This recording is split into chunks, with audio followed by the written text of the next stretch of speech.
Friends welcome back to our channel Irene Jaya vlogs.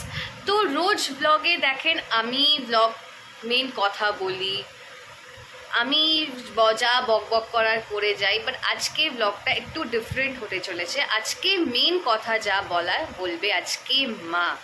আর আশা করি আজকে thumbnail দেখেও বুঝে গেছেন যে আজকে আমরা কি ব্যাপারে কথা, আমি না সরি আমার মা কি ব্যাপারে কথা বলবে।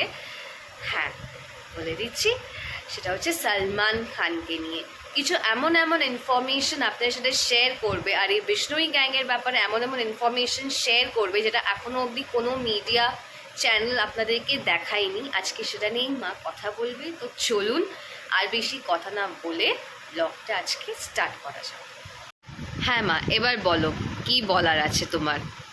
আমার তো আগের ব্লগটা তো বলেই যা দেখিয়েছিলাম, যেগুলো বলেছিলাম যে হরিণ মারার জন্যে বিষ্ণুই গ্যাং সালমানের সঙ্গে এরকম করছে, কিন্তু তার ওটা তো আছেই, তারপরেও আরও আছে যে ওর যে গ্যাং আছে বিষ্ণুই গ্যাং, ওরা সালমানকে অ্যাকচুয়ালি করতে চাইছে। আগের দিনে যে ফায়ারিংগুলো হয়েছিল বাড়িতে, সেটাতে জাস্ট ওকে বলা হয়েছিল যে ভয় দেখানোর জন্য, মারবে না, ভয় দেখানোর জন্য। আর তারপরে কি ও সব এগুলো করছে সব টাকার জন্য। আর সালমান একা টার্গেট নয়, সারা বলিউড টার্গেট।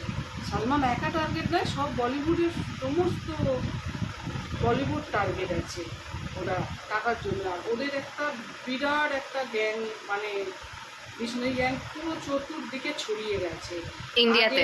হ্যাঁ, পাঞ্জাবে ছিল, হরিয়ানা ছিল, এখন দিল্লিতে ছিল, এখন মুম্বাইতে পর্যন্ত চলে এসেছে। মানে এটা কি করতে চাইছে যে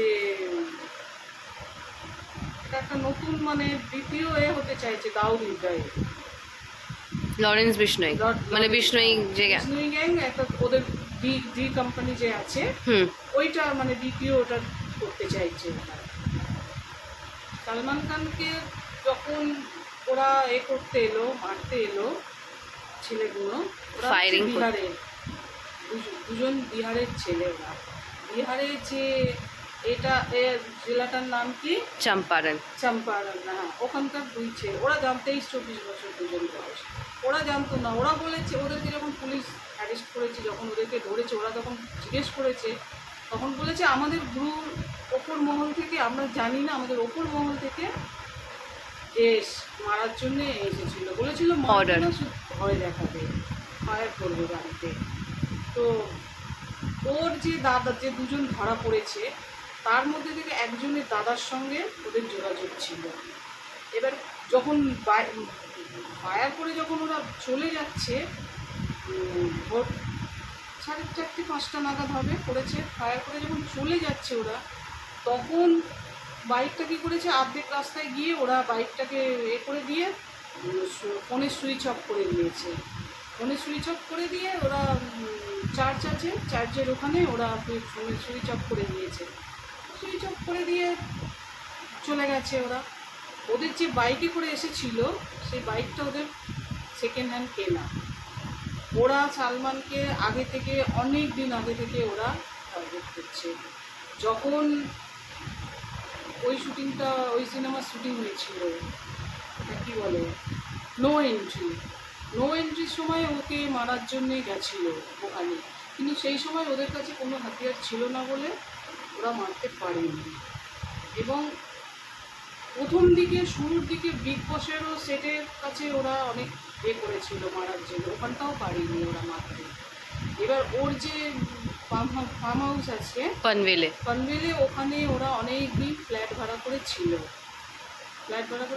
সব মানে লক্ষ্য রাখছিল সালমানকে, কখন বেরোয়, কখন ঢোকে, কে থাকে না থাকে, লক্ষ্য করছিল।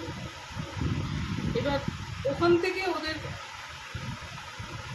এসেছে, ওর মধ্যে যাও, এবার যাও, গিয়ে এবার মারো। প্রত্যেক দিন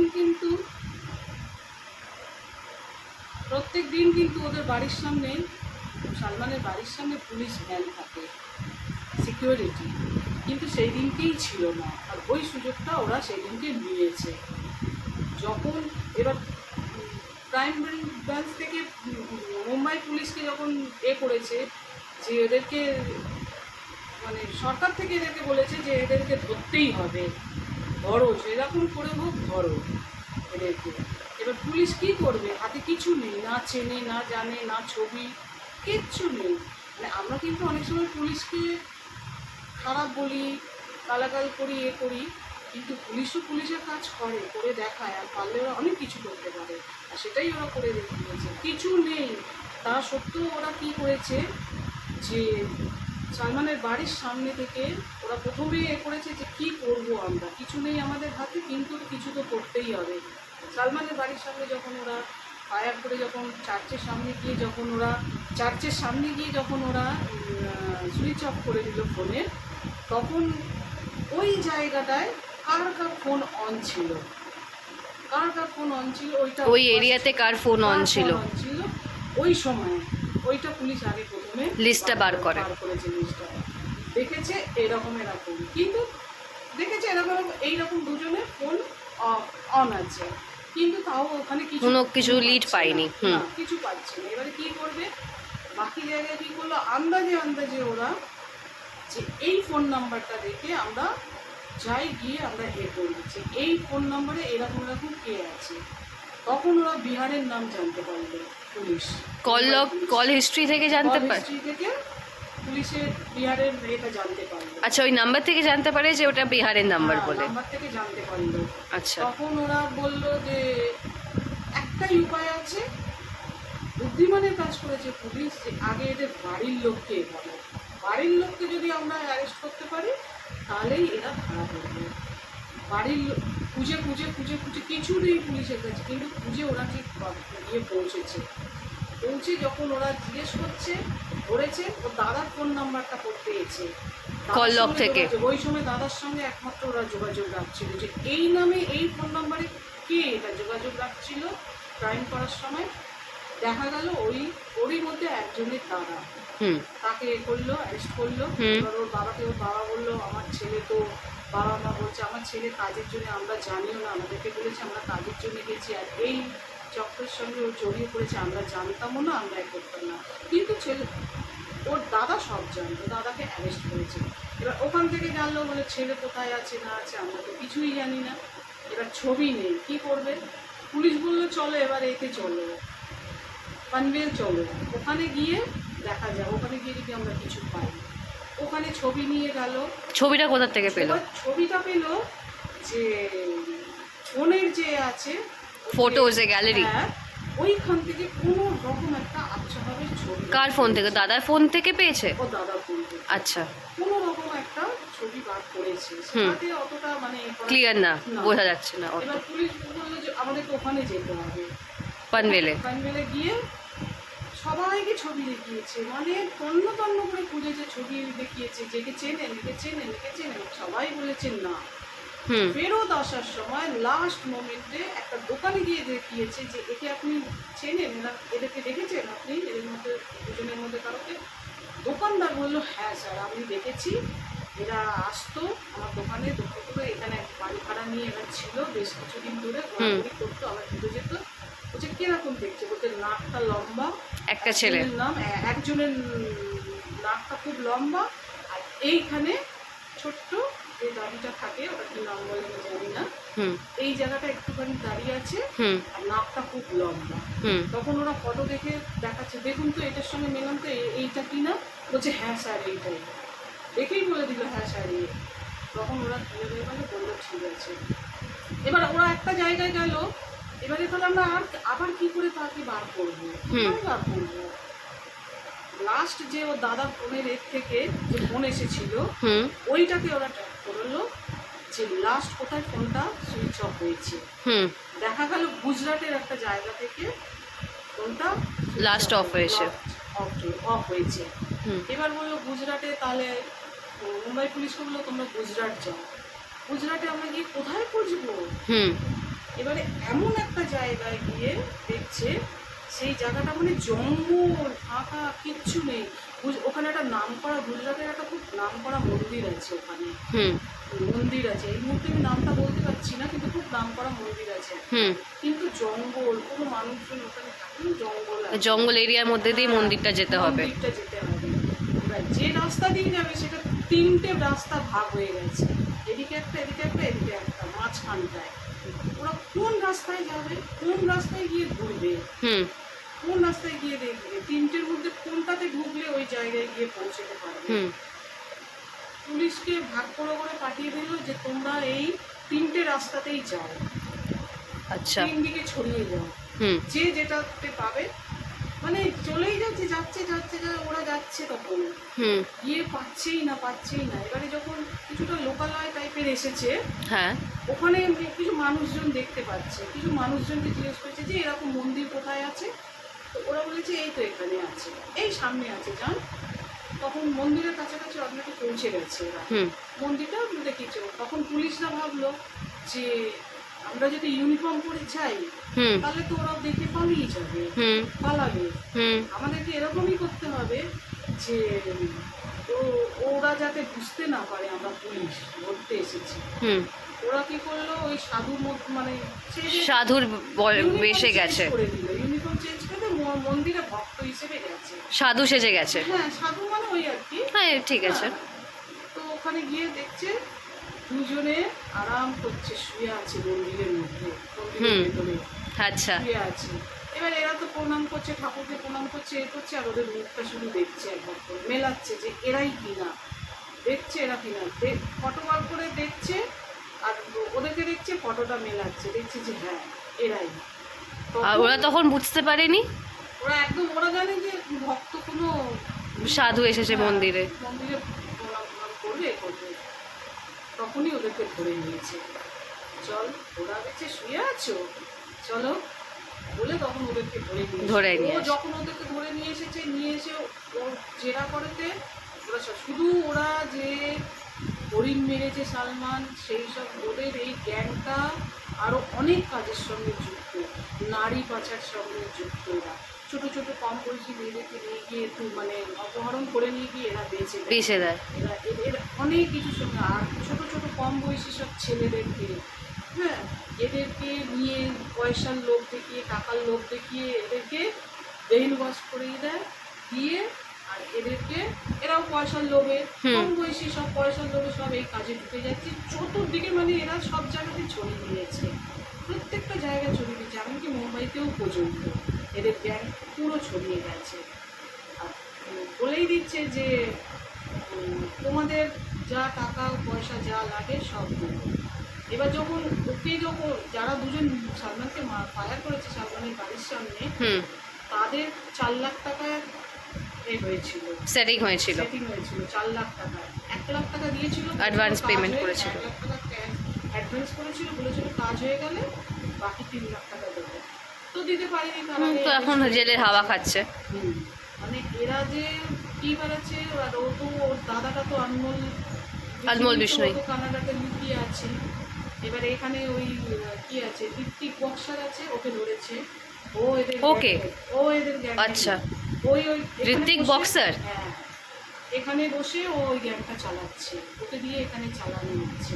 ওকে ধরেছে, এদেরকে ধরেছে, দাদাকে ধরেছে, আর ছোটো ছোটো ছেলেদেরকে নিয়ে, বাচ্চা বাচ্চা ছেলেদেরকে এরকম ব্রেন ওয়াশ করে টাকার লোভ দেখিয়ে মানে সব দিকে ছড়িয়ে নিয়েছে। এবার আপনি কোথায় কোথায় কোথায় কোথায় আপনারা বলুন, আমরা কোথায় দেখবো যে এরা নেই? সব জায়গাতে। আর কে যে বিষ্ণু গ্যাংয়ের ছেলে, কে যে ভালো, সেটা বোঝা খুব মুশকিল। মুম্বাইতে ছিল না, মুম্বাইতে পর্যন্ত চলে যাচ্ছে। এই হচ্ছে যে, আর বলিউডে সেফ না, বলিউড সেফ না, টাকার জন্য সব এইসবগুলো আরও বেশি করছে। আর শিরোনামে আসার জন্য, শিরোনামে আসবে, নাম হবে, লাইমলাইটে থাকবে। ওদেরকে যারা অ্যারেস্ট হয়েছে তাদেরকে বলেছিল আরে তোমরা সালমান খানকে এ করবে, তোমাদের খুব নাম হবে। ওরা জেলাতে বলবে তোমাদের খুব নাম হবে, তোমাদের নাম পেয়ে যাবে, তোমরা খুব আর অনেক টাকা পাবে, এ পাবে, তোমাদের কোনো অসুবিধে নেই, কোনো অসুবিধা হবে না, তোমরা খুব ভালো হ্যাঁ, এই যে ভালো আছে, জেলের হাওয়া খেয়ে ভালো আছে। তার মানে পুলিশ চাইলে সব কিছুই, চাইলে সব, আমরা পুলিশকে বলি হ্যাঁ, পুলিশ অনেক সময় পুলিশ খারাপ হয়, খারাপ কাজ করে, কিন্তু অনেক সময় ভালো কাজও করে। যে করে দেখালো যাদের কাছে কিছু ছিল না, কীভাবে এদের দুজনকে ধরা হবে, কীভাবে এদের দুজনকে ধরা হবে, কিছু মানে এদের ছিল, মাথায় ছিল না, কিন্তু ধরেছে, বুদ্ধি করে এ করে এদেরকে ঠিক ধরে নিয়ে এসেছে। সব কিছুই পারে করতে। সব করতে পারে। ভালোও আছে পুলিশ, খারাপও আছে, সবাই কিন্তু খারাপ নয়। আর পুলিশ চাইলে সত্যিই সব করতে পারে। এখন সেটাই হচ্ছে কথা, যে এরকম যে ছড়িয়ে গেছে তাহলে এবারে কি অবস্থা। আর আমি এটাই বলবো যে আমাদের সব দেশের যে সরকার আছে তাকে একটু মানে সিরিয়াস হওয়া দরকার, এগুলো একটু দেখা। এত দিন ধরে সালমানের পেছনে পড়ে আছে এরকমভাবে, এটাকে একটু শেষ করা দরকার, একটু সিরিয়াস হোক। একনাথ শিন্দে তো গেল তো। আমাদের দেশের প্রধানমন্ত্রী, ওনাকে একটু সিরিয়াস হতে হবে। আমাদের দেশের সরকারকে একটু না সিরিয়াস হলে হবে না। এই কেসটা নিয়ে একটু ভাবুক, একটু কিছু করুক। এত দিন ধরে এরকমভাবে, এত বছর ধরে এরকমভাবে চলছে। শুধু সালমান খান না, সালমান খান তো অবশ্যই আছে, বাদ বাকি যাদেরকে এরকম যারা ফেস করে, যাদের ফ্যামিলির ওপর নিজেদের ওপর এরকম থ্রেট থাকে, তাদেরকেও একটু সরকার যাতে দেখুক, যাতে কত কষ্ট তার বৃদ্ধ বাবা মা দেখতে চোখের সামনে যে ছেলের পেছনে এরকম করে পড়ে আছে। তারপরে বাড়িতে এসে বাড়িতে কত লোক মানুষ আছে বাড়িতে, পরিবারে কত মানুষ, তার বাড়িতে কত মানুষ আছে। আজকে নয় তার উপরে দেয়াল, ছাদের দেয়ালে একটা ব্যালকনি দেয়ালে দেয়ালে কে লেগেছে। যদি ওই 5টা গুলি, 6টার মধ্যে 5টা লেগে পড়েছে, যদি 5টা গুলি যদি বাড়ির কোনো মানুষের লাগতো, সেটাই তো বলবো সরকারকে একটু সিরিয়াস হওয়া খুব দরকার, খুব দরকার সিরিয়াস হওয়া। এমনকি শরদ পাওয়ারের মেয়ে, উনিও পর্যন্ত বলেছে যে এটা কি হচ্ছে, মানুষ কোথায় সেফ, কিচ্ছু সেফ নেই। এত সালমানের এত সিকিউরিটি। হ্যাঁ, তারপরে এই যে সালমান খানকে বলেছিল এই ক্যাটাগরি, ওই ক্যাটাগরি, জেড ক্যাটাগরি, এই ক্যাটাগরি কত কি আছে নাকি সিকিউরিটি দিয়েছিল। কোথায় সিকিউরিটি, কোথায়? যদি থাকবে তাহলে কি করে এইভাবে মারতে এলো? সেই দিনকেই এমন সিকিউরিটি যে সেই দিনকেই পুলিশ ভ্যান বাড়ির সামনে দাঁড়িয়ে থাকে, সেই দিনকেই নেই। বারবার ধমকি দিচ্ছে, বারবার মারছে।